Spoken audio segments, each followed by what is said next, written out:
Welcome to this week's 2 Men in the Middle. This is where 2 men in the middle of the country get together and talk about politics, current events, and other fun stuff. I'm Craig Huey. I'm Brandon Kinnig.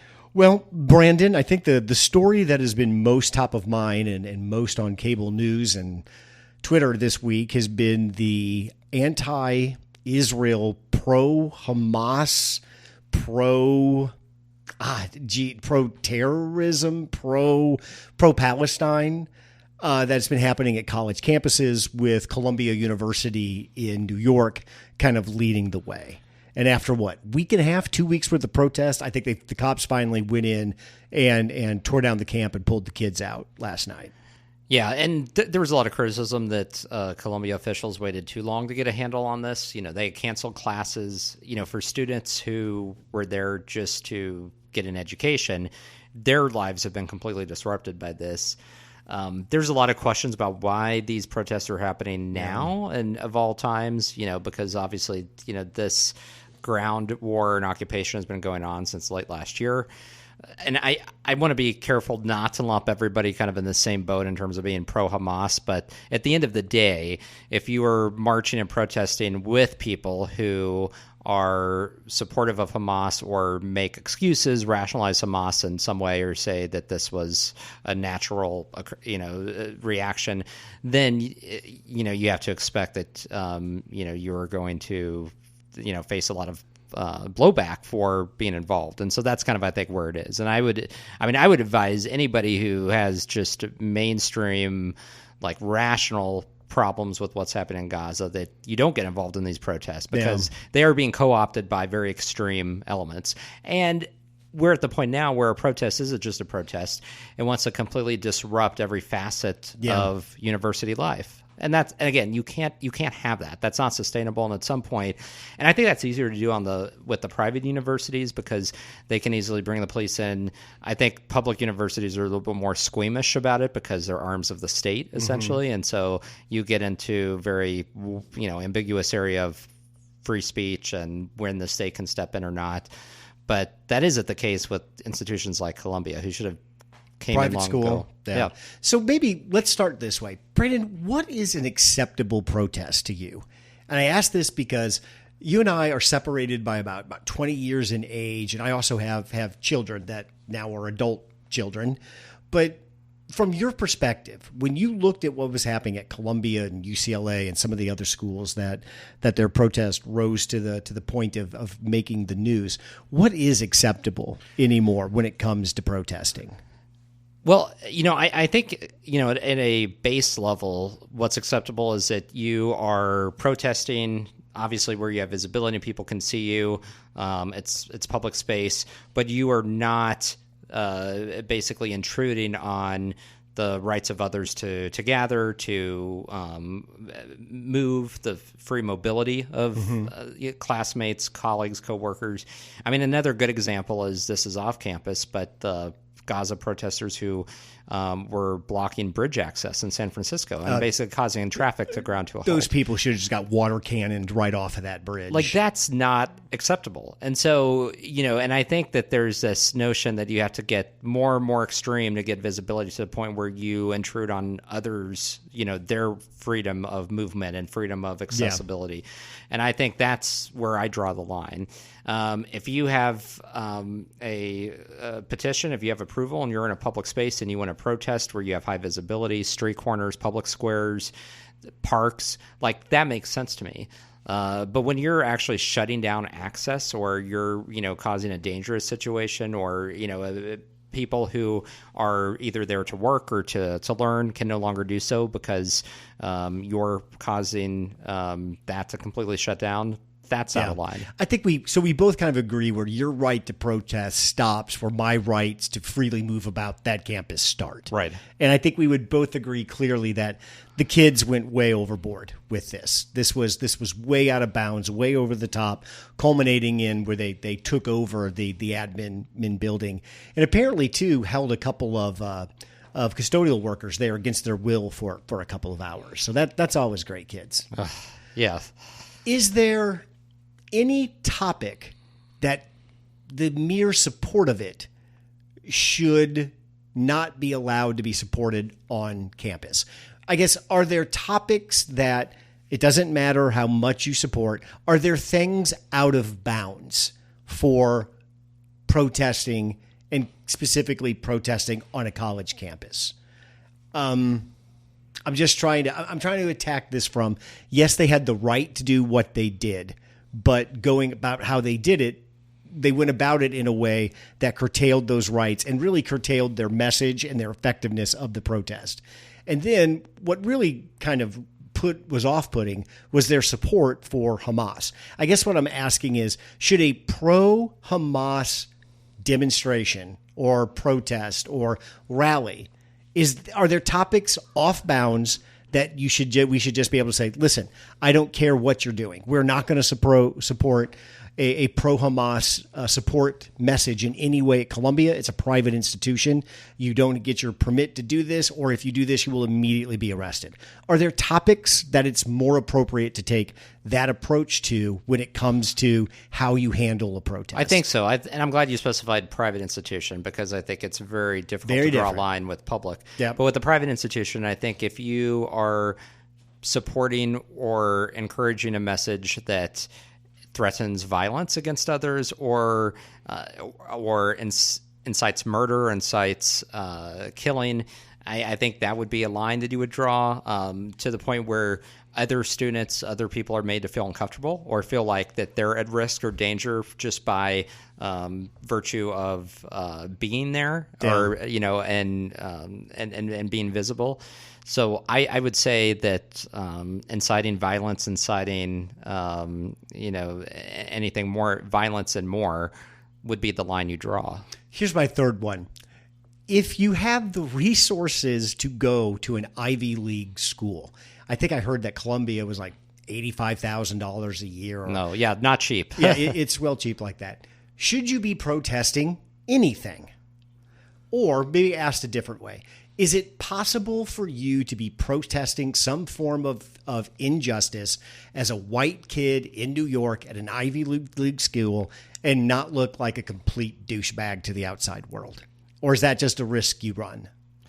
I think that's always going to be the risk. I think that extremely affluent white children of privilege have the convenience and the means to protest, because a working class kid who is there on scholarship or work study loans, they don't have that privilege of protesting because they are there with specific constraints on them.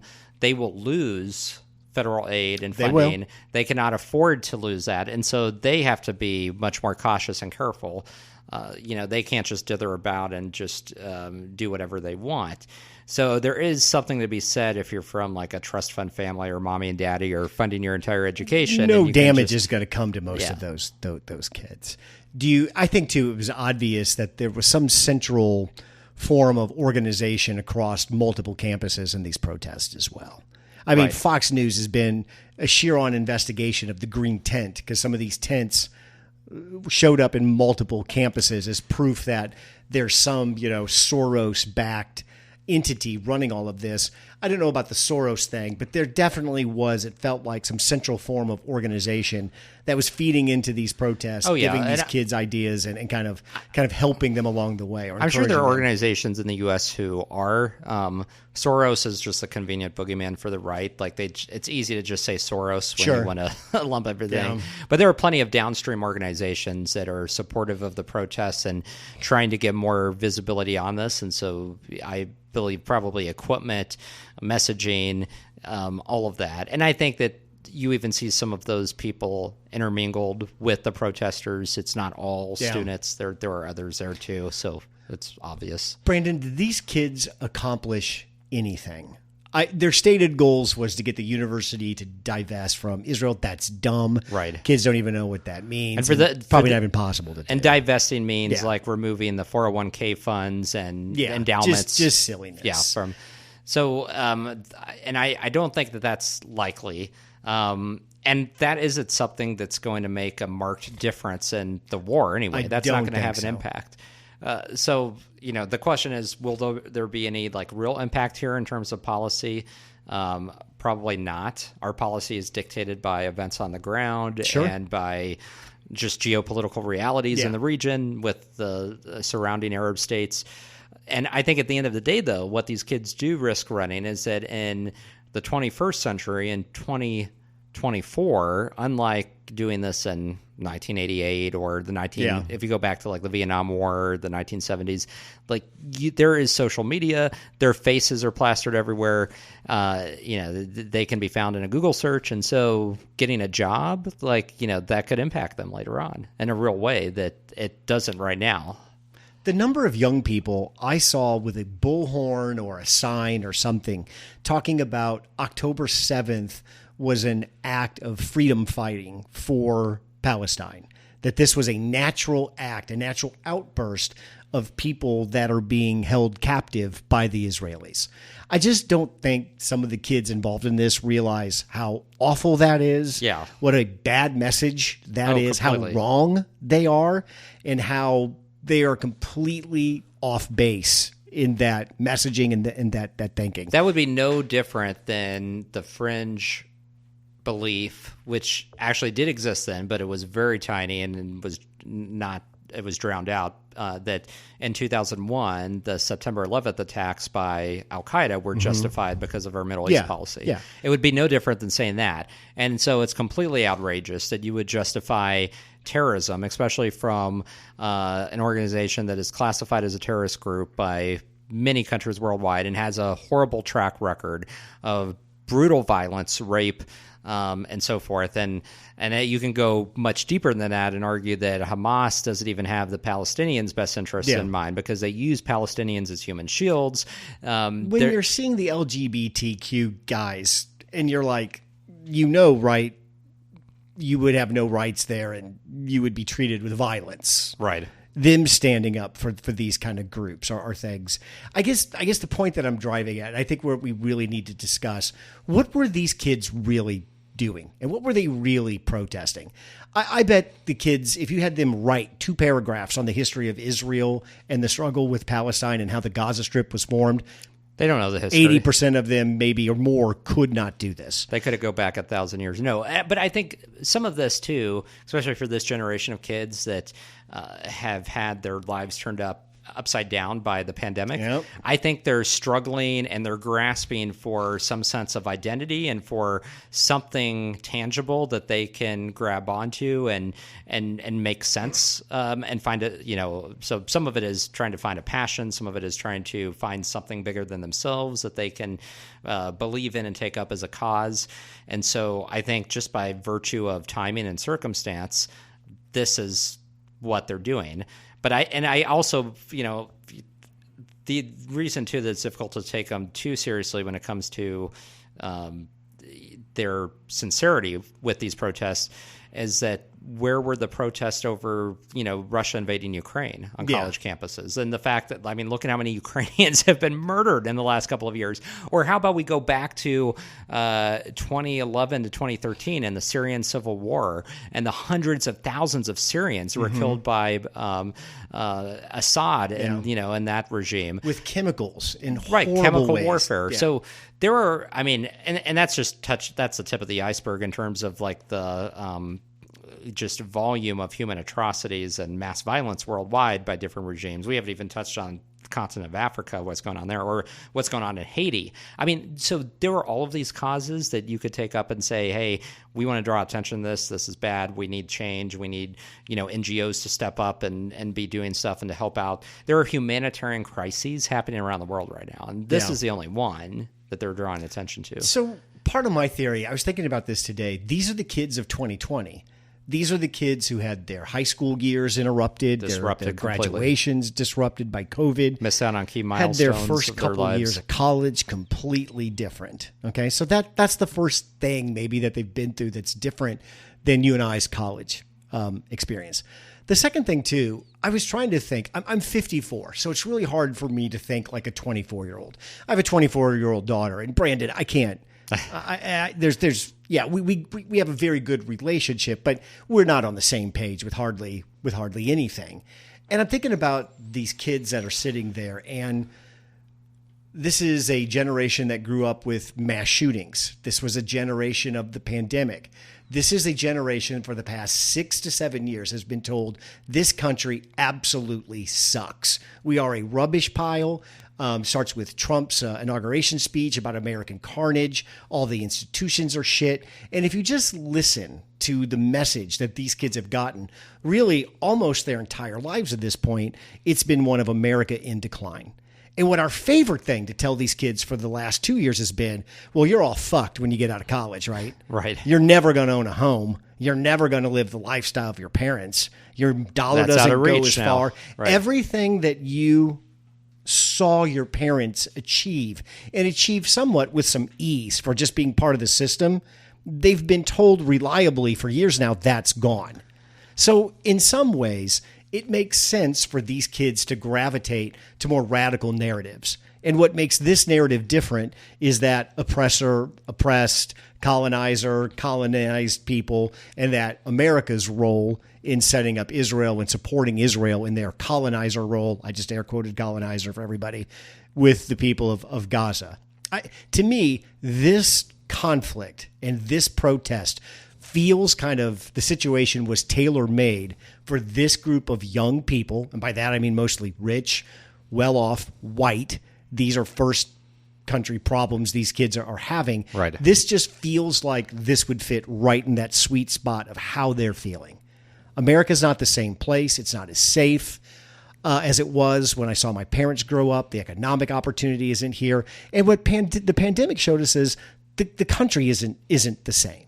We're not this Star-Spangled Banner awesome place that there were points in time in both of you and I's kind of youth growing up that patriotism was a real thing. Believing in the country was a real thing.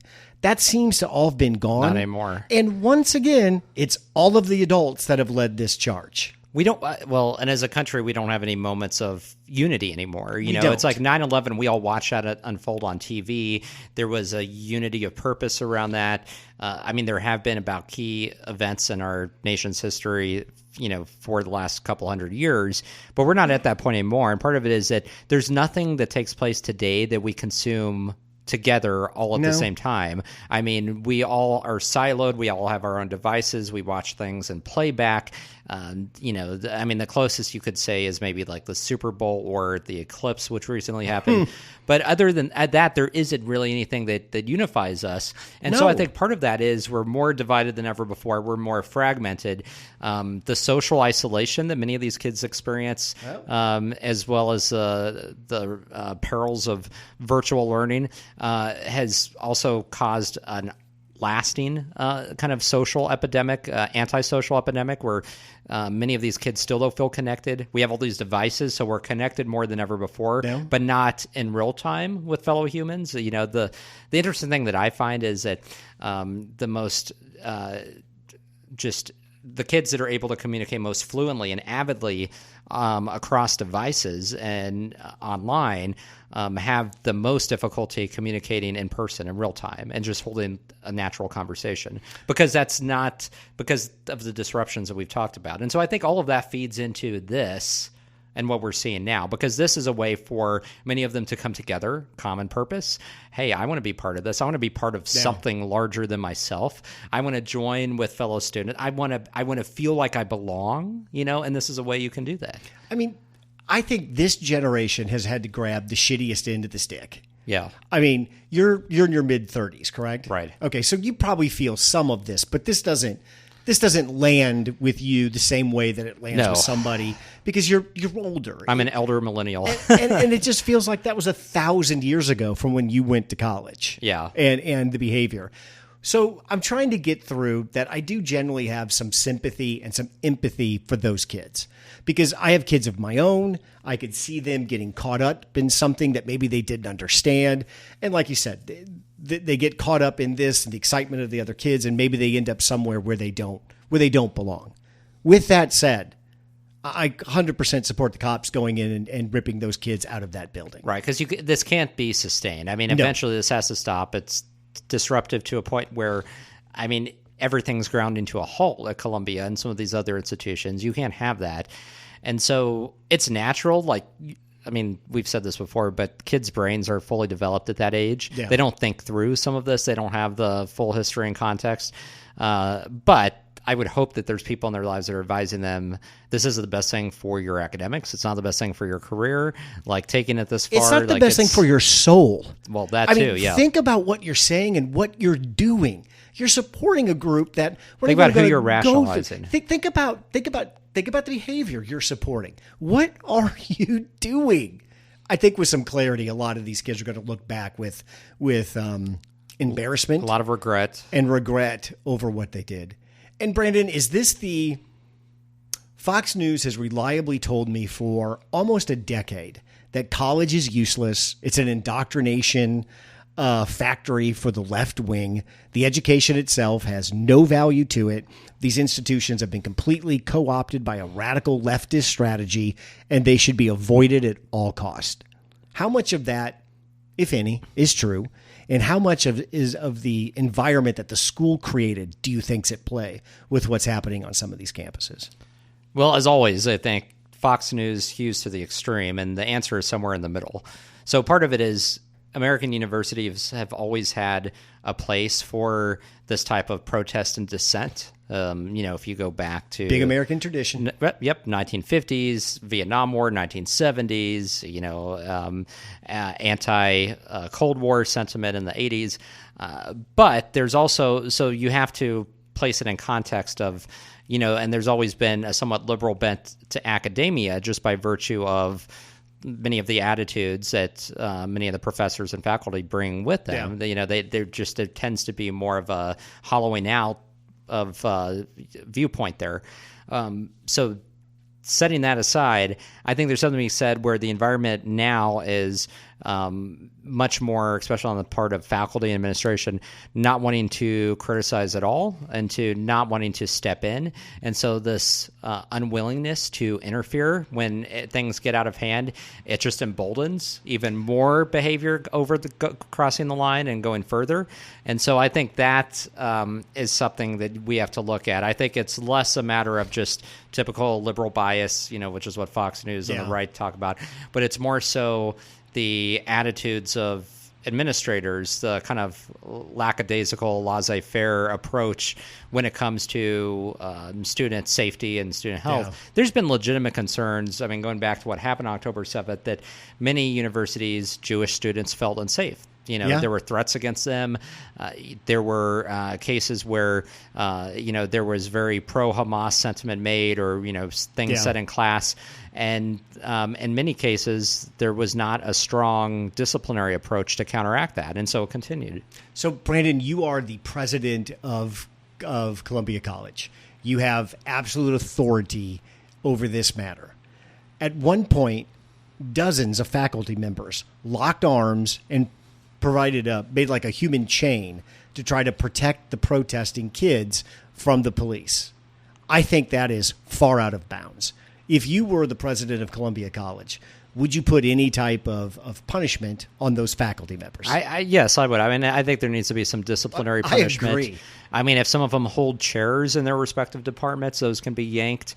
I think that you look at any that are up for tenure, you look at removing that or putting that on hold. There's many forms of discipline that can occur. But yeah, I think you have to do that because, again, as adults and as faculty, they set an example and they are completely just abdicating their responsibility. And so that can't be tolerated. It shouldn't be tolerated. I agree. I thought that behavior was out of line and out of bounds by the faculty. Let's end this part of this conversation talking about the police response. I am always uncomfortable watching the police put hands on people. Yeah. I just don't like when police rough somebody up, for lack of a better term. I also sympathize with the police that what do you want them to do?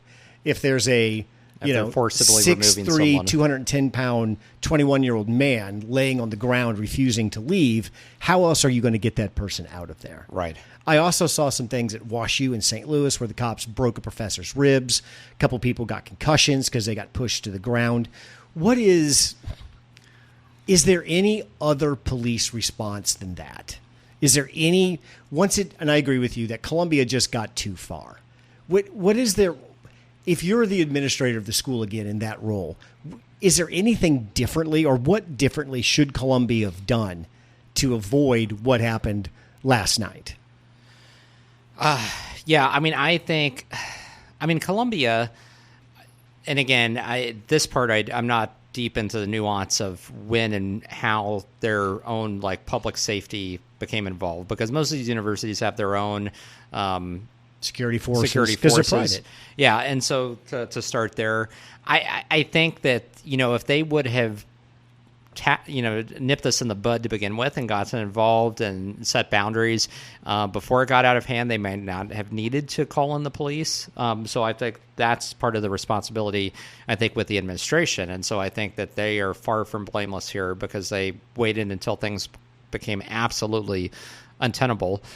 But the police brutality element, I do think, from what I saw, there were some elements where the police were overly excessive in their use of force.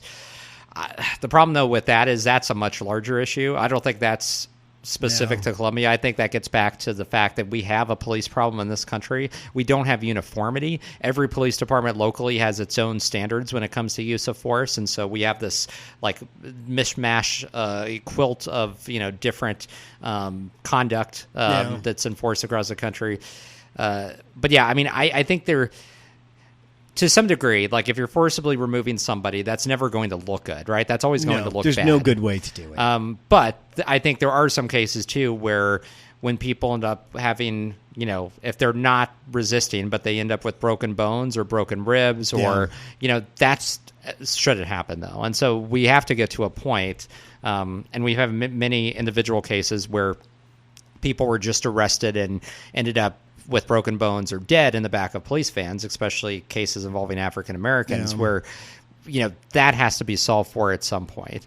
And I think back, this is kind of going off on a tangent, but there was a local story out of New York. I don't know if you heard this, about the DA who was pulled over for speeding, going 20 miles over. Oh, yeah. Just is this the woman that just didn't stop? Yeah, she didn't stop. Went home, said I just went home. home. I didn't want to. Basically fleeing from police. And then she was just completely belligerent with the cop. I mean, she called him an a-hole. She called him names. She said, like, basically the "do you know who I am" argument. So you get these cops, you get them in riot gear. Yeah. You put a club in their hand and a shield. So you get them geared up for combat, which already these guys have to be hyped up to no end. Then you have to wade into a crowd where young people are yelling. I'm sure those guys are getting spit on, punched at. Yeah. Your adrenaline has to be so high that eventually I'm going to hit somebody with this club in my hand.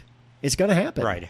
Because that's what we saw during the George Floyd protests, if you remember back in 2020. Yeah, 21. I mean, how terrifying would it be to wade into that group of kids and try to drag those guys out? That's asking a lot. The other thing I didn't see is, where were these kids' parents? Because if somehow in 1988 I would have got my way into Colombia, which never would have happened because I'm not smart enough, and I would have participated in that, let me tell you, Jim and Deanna Huey would have driven to New York, and they would have put an end to my protesting very quickly. Right. And I would have done the same thing with my kids. I don't give a shit about...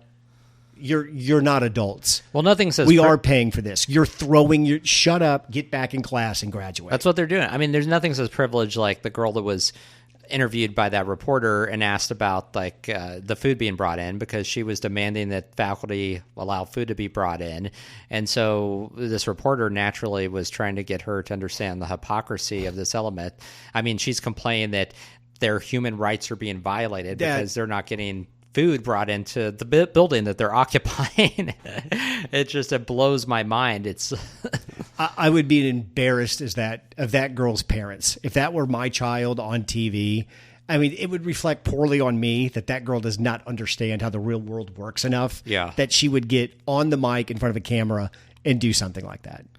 And I think, again, that factors into part of this, too, is these kids haven't been out into the real world No. yet. I mean, the university campus... Columbia is not like a bubble. the real world. It's a bubble. And so, until they're out in the real world, I mean, it's... And I don't want to make this all about money, but, I mean, come on. How much money are those kids' parents make every year? Those are all rich East Coast elites.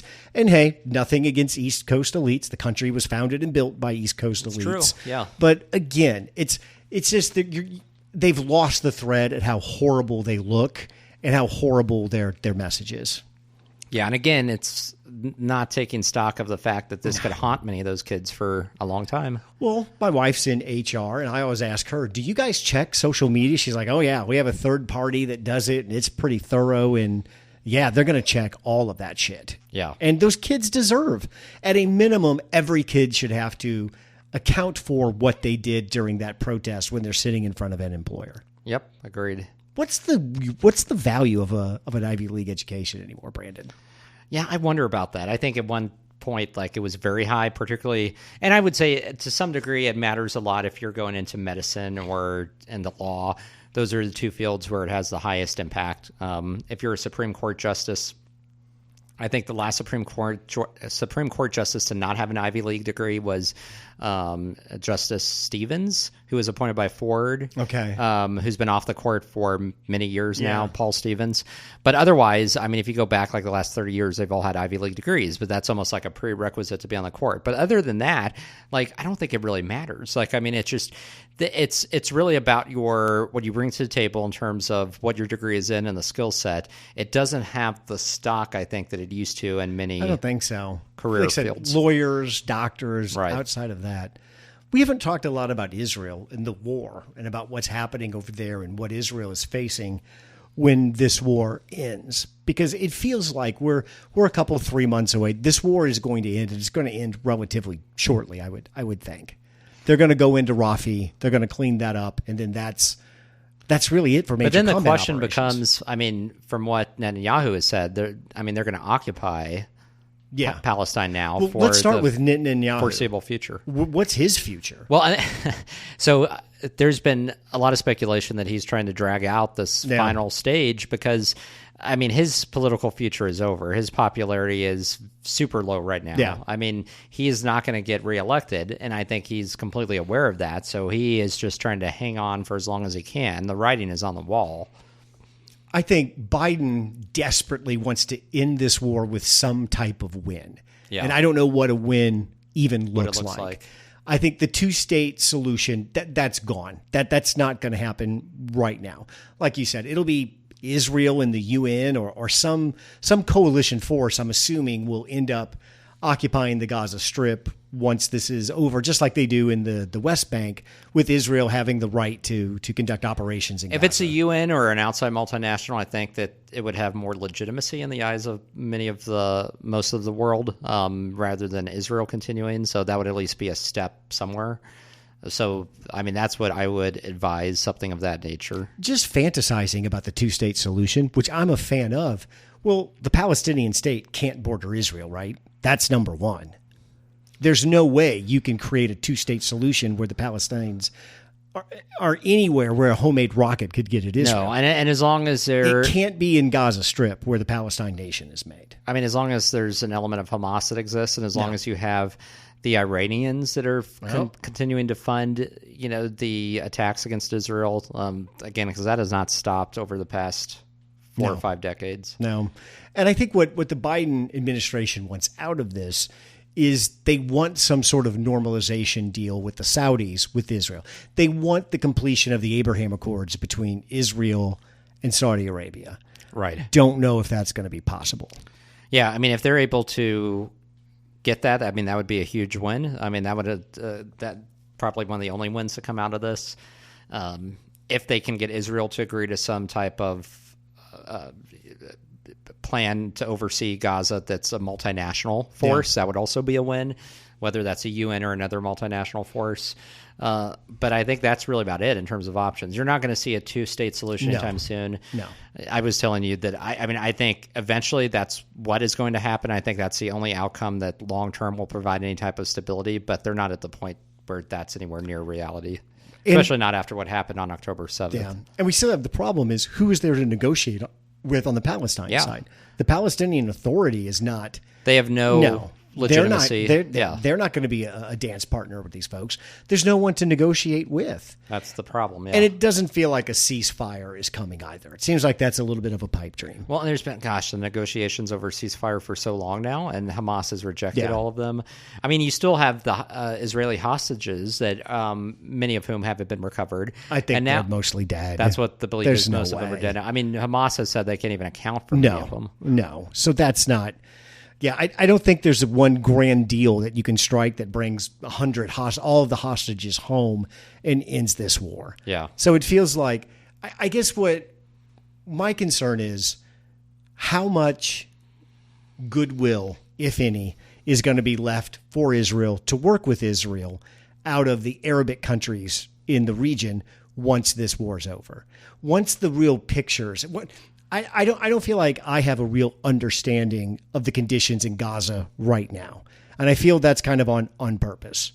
Once Israel pulls out, once this occupation, whatever form that takes place, it'll be interesting to see, are they able to sustain the talks with the Saudis? Are they able to keep any goodwill going? Or does all of that just go away and anything that was accomplished through the Abraham Accords is just done at that point?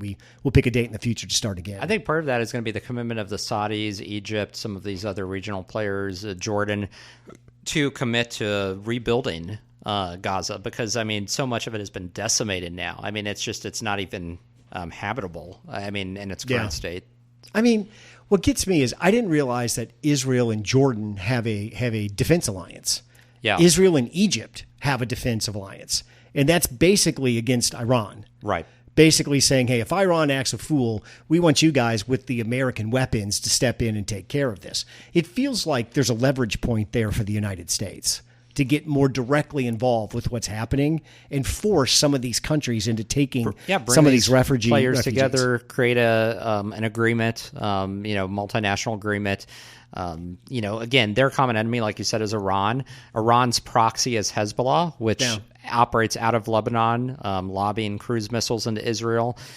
So there is an opportunity here to get these countries on the same page, to leverage pressure on Iran, to really, showcase that there's a united front. So we haven't seen that yet, but this is where I put some of this on Biden and some of his limitations.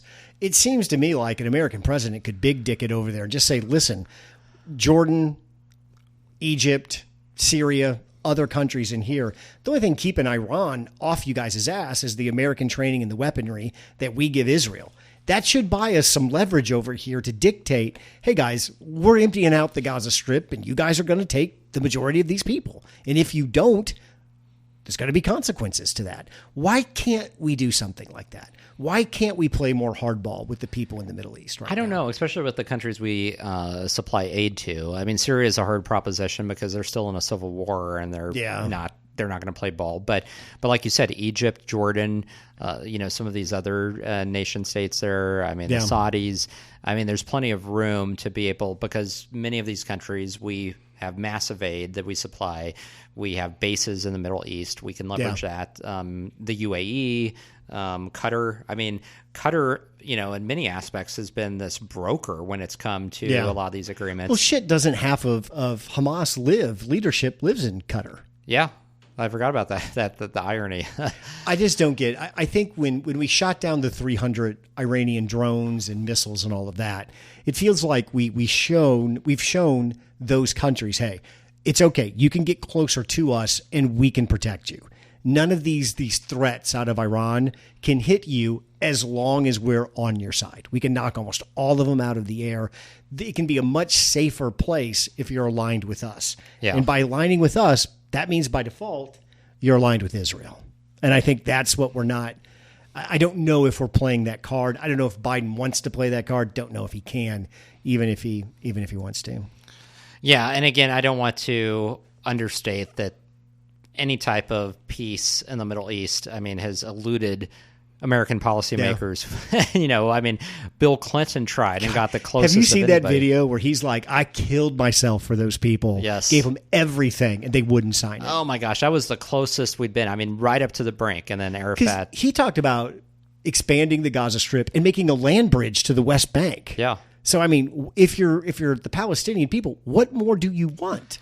They were offered 95% of the land they wanted, and Arafat turned it down. It just gets that there's no partner to think with. And we haven't come close since then. So, but yeah, like you said, I do think Biden can get close if he can get these countries to agree to a base framework for recognizing Israel's legitimacy, and then being able to help stabilize, because it is in these countries' best interest to have a stable Middle East, a stable Gaza, to be able to put pressure on Iran, keep them contained. They all want that.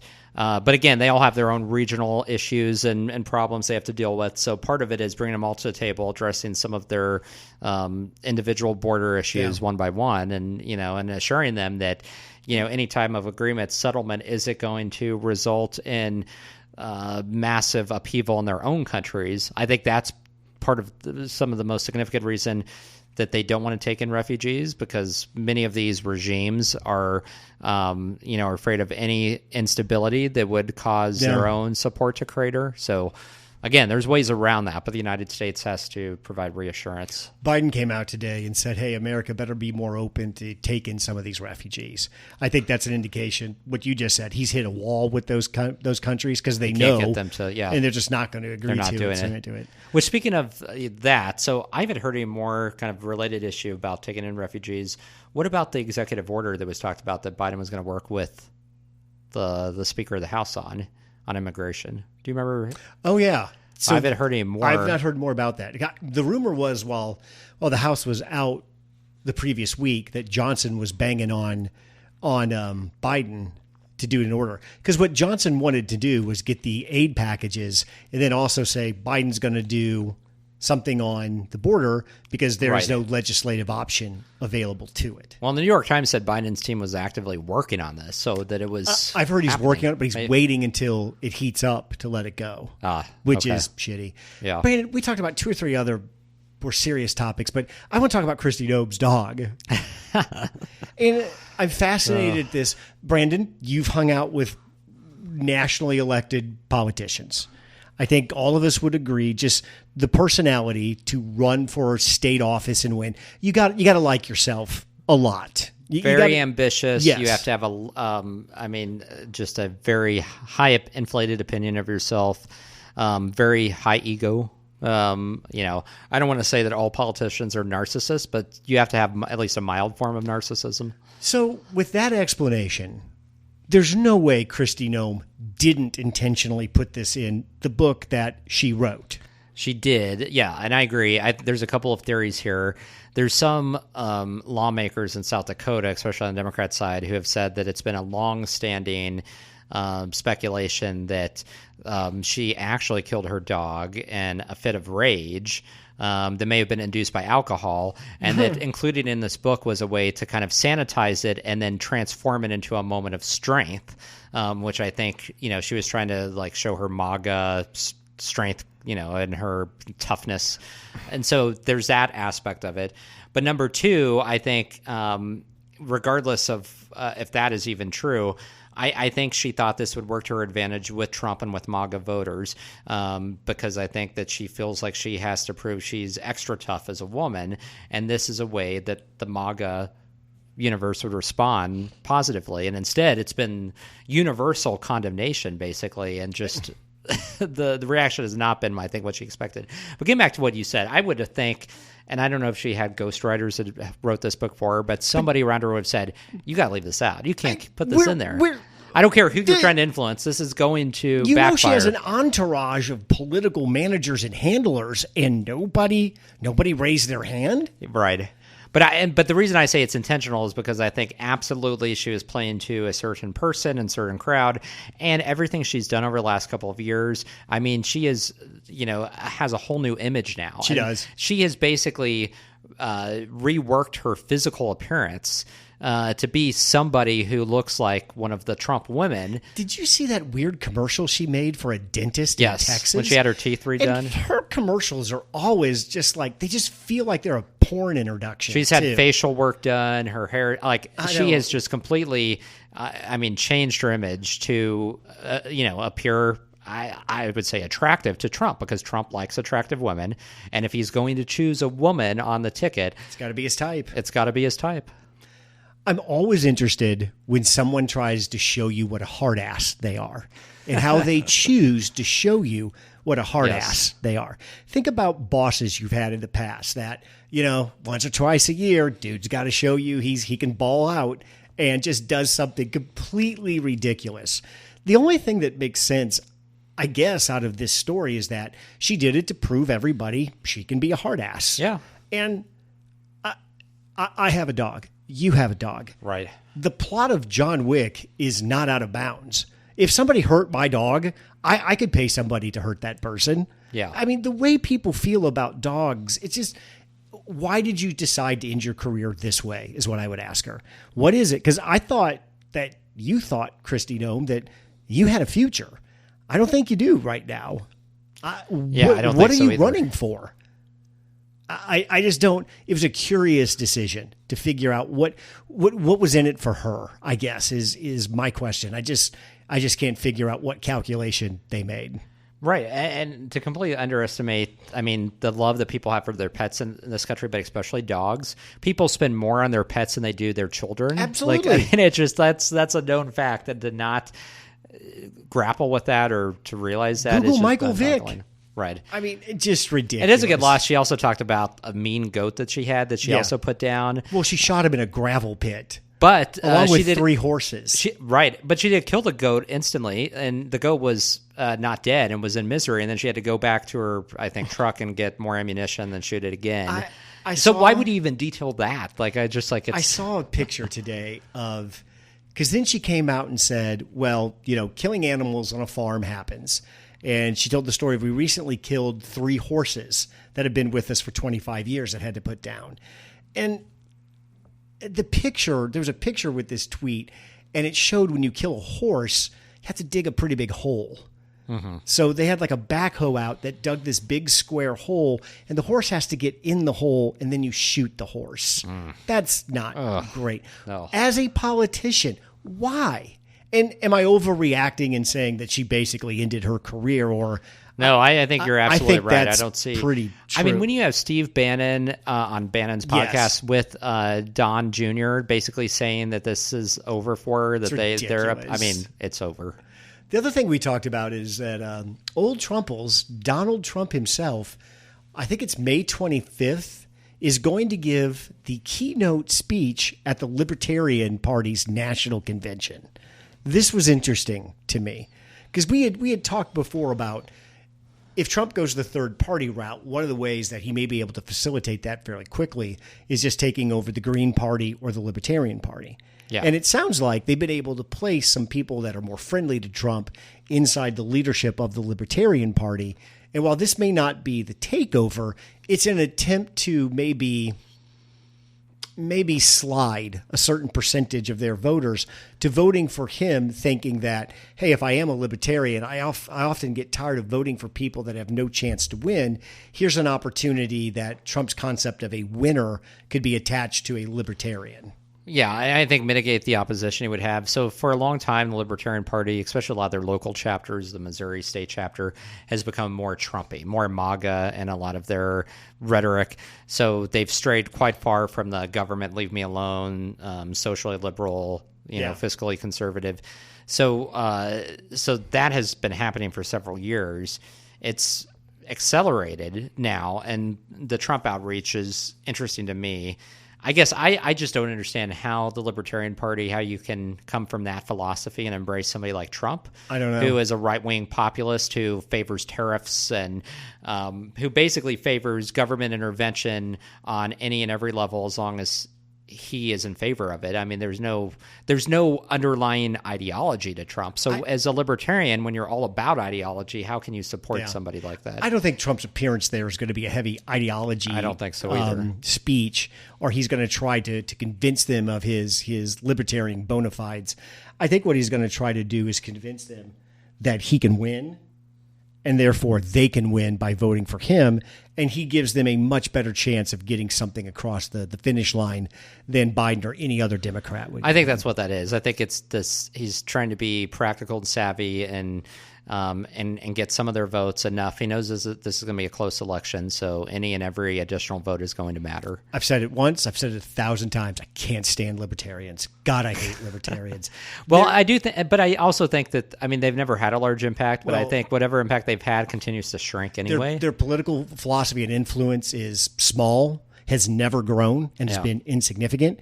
And when somebody really gets on to me about libertarian, I always give them the same advice. Move to Somalia. Move somewhere where there's no government. If the government is such an impediment to you and your natural skills and your abilities, move someplace where there's no government and you can be the best warlord you can be. Yeah. Or die when somebody else kills you. One of the two. Either one. But if your goal, if what you think truly holds you back in your life is the government, you can go places where that won't happen.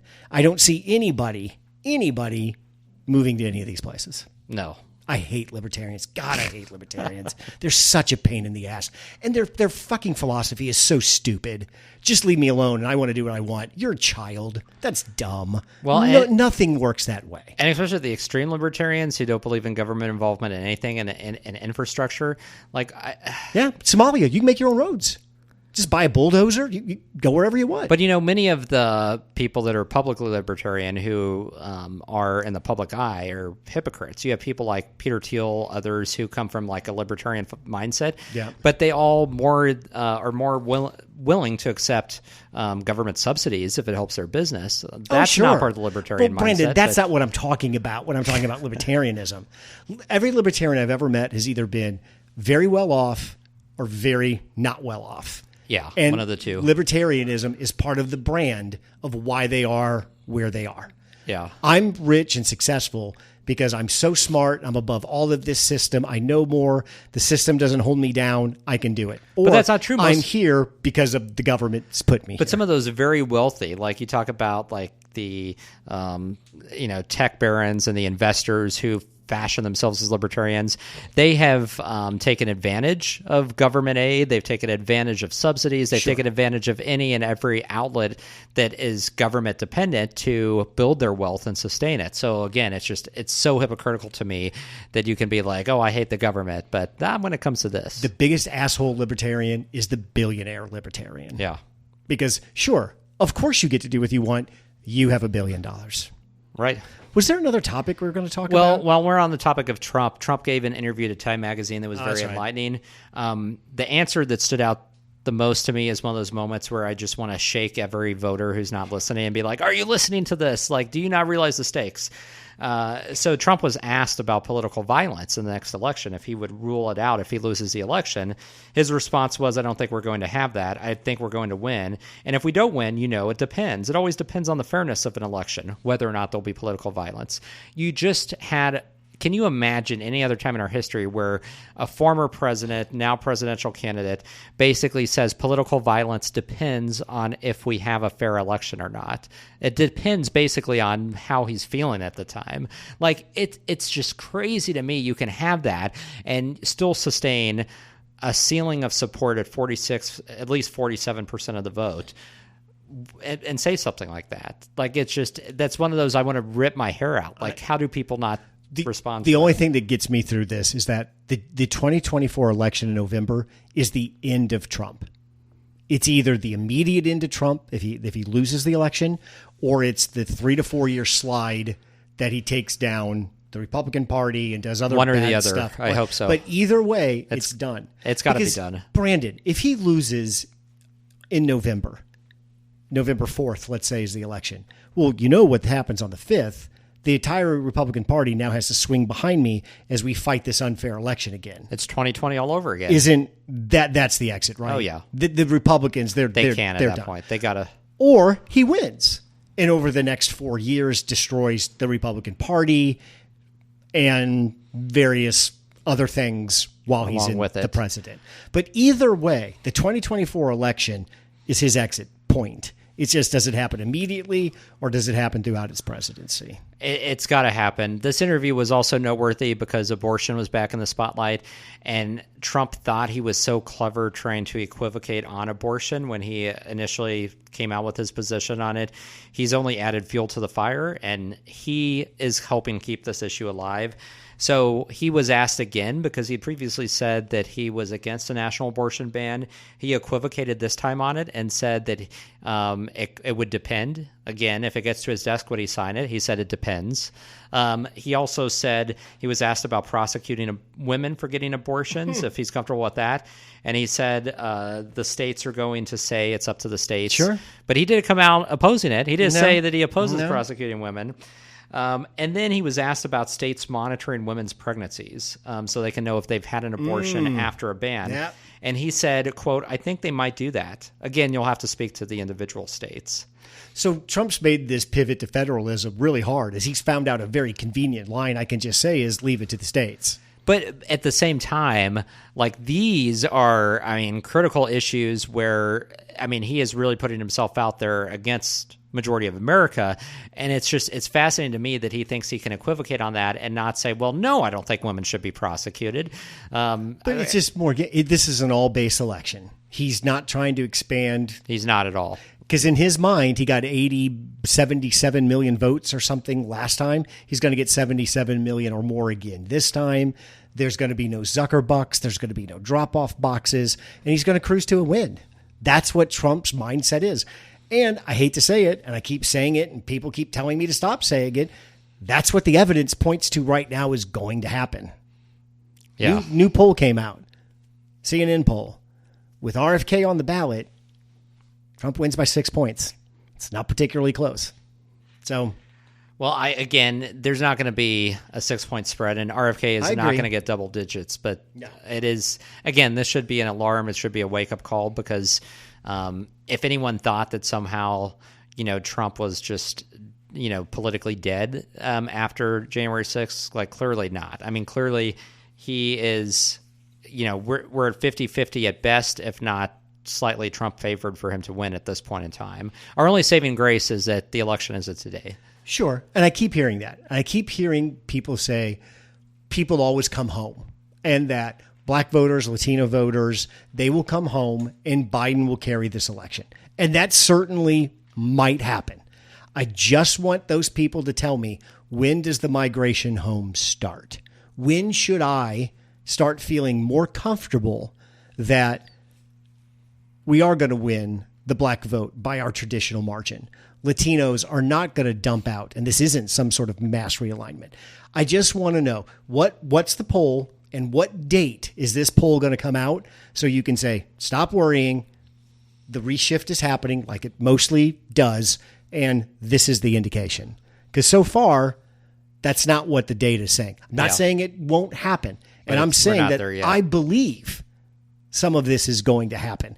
It's making me extremely nervous that it's not happening when things like you just read on Trump's behavior and now he's starting to crystallize. Hey guys, you're going to see the United States military deployed to major American cities to kick people out. America could look very, very different. Trump's not hiding any of this. So when does this? No. Well, that's it. I've heard enough now, and I don't fucking believe that either, because what are you going to hear after 8 goddamn years that suddenly is going to shift you back? But when does this big correction point When does it happen? That's my concern. Well, and again, his authoritarian bent was on display last week when he made it known that he wants, if he becomes president, he wants to fire the Federal Reserve Chairman, basically appoint a lackey who will conduct Fed policy exactly as he orders him to. Yeah. And that's crazy. And so the fact is that you would have Trump dictating interest rates, monetary policy. Let alone that his policies on tariffs and in a host of other areas would actually increase inflation, which is the irony here. He's running against Biden on inflation, but if you look at what he has promised, that would only increase prices. Well, we're at the stage now where Trump is just in plain language, blatantly tell you what he's going to do in his second term. I don't care. No if guardrails. A state, completely bans abortion. I don't care if they monitor, but I don't care. He's saying it, and it's not happening. Does he draw a picture next? Does he do an interpretive dance? Right. What is he? What's he going to do Have to do to that get people's suddenly attention. it's like, oh shit, I just don't get it. And I will go to my grave believing there are no gettable voters. That is a complete myth. This is all turnout. It's how many people want to go vote in November. There is nobody switching sides. There's no independents. There's no gettables. They just don't exist. Nobody has lived through the last 8 years and is still undecided. It's just who's going to vote and who's not going to vote. Turnout game. It's a turnout game. Well, I finished Shogun the other week, and its ending totally sucked. I don't know why, and I think we may have talked about this, why TV shows can't stick the landing. So the new show I'm watching is Fallout on Prime. Oh, okay. This is another one of these dystopian shows based I on a haven't seen that video one. game. Okay. God damn it, it makes me so angry that I have to watch shows based off video games. We can't write a new script. Anyway, I'll stop the old man rant. It's not bad. It's entertaining. It's got a good cast. I think we've talked about it, but there's been articles that have talked about the endings to shows are just awful. Today. Terrible. They terrible. That's across the spectrum. That's not just this show or that I show. understand it takes a year and a half to make a 10 to 12 episode prestige show. I get it. That House of Dragon, Game of Thrones, things like that. You just can't pump those. You can't pump 20 episodes out every 6 months because the quality is so good. And I'm willing to accept that. But God, that just kills it when one of those shows goes off the rails after you've invested So 5 or much time 6 in it, seasons into it, then ends just terribly. Yeah. What's the worst series ending, Brandon, that you can recall, or that you would say this was awful? Oh, the worst one? I don't know. So, I thought the finale to Lost was pretty bad. That was awful. Were they in purgatory? Was that it? Yeah. Okay. And so it just completely appended like the entire plot if you watched all of the seasons.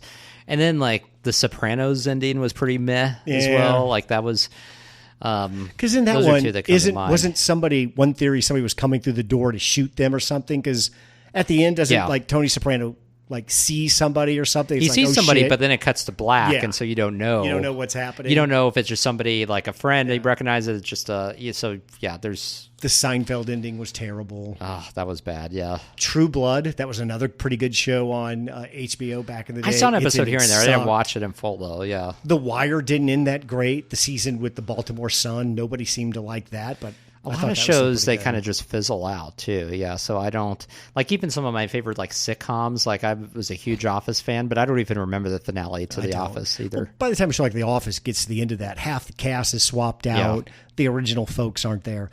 I don't think we're gonna have that problem anymore, Brandon, because no freaking TV show is going to run 6 or 7 years anymore. No, that doesn't happen. Build a following. It doesn't. It just doesn't happen. Or longer. Yeah, I mean we're not at that point anymore. So it's. Brandon, I'm ready to announce we're coming to the end of our golden age of television. We had a golden age with all the streaming services hit and all these big shows kind of came on, and it's revolutionized TV. But they're getting kind of old. Feels and like bland. it's plateaued. Yeah, it's getting a little repetitive too. A lot of derivative content where it's like, oh, I've seen that before. It's only slightly different from this other show. My wife still, if you come into our house on any night, I bet there's a cop show, a doctor show, or a lawyer show on. Yeah, there's a 1984 same TV shows. There's a handful of shows that I got really into and like the morning show, like that was really good on Apple. Like that was kind of. They didn't come with the season 2.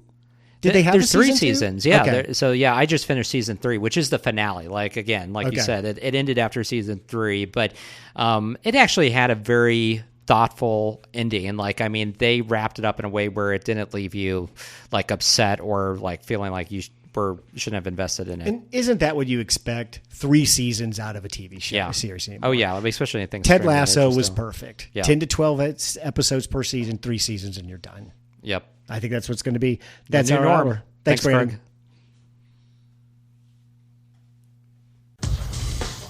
Thanks for listening to 2 Men in the Middle.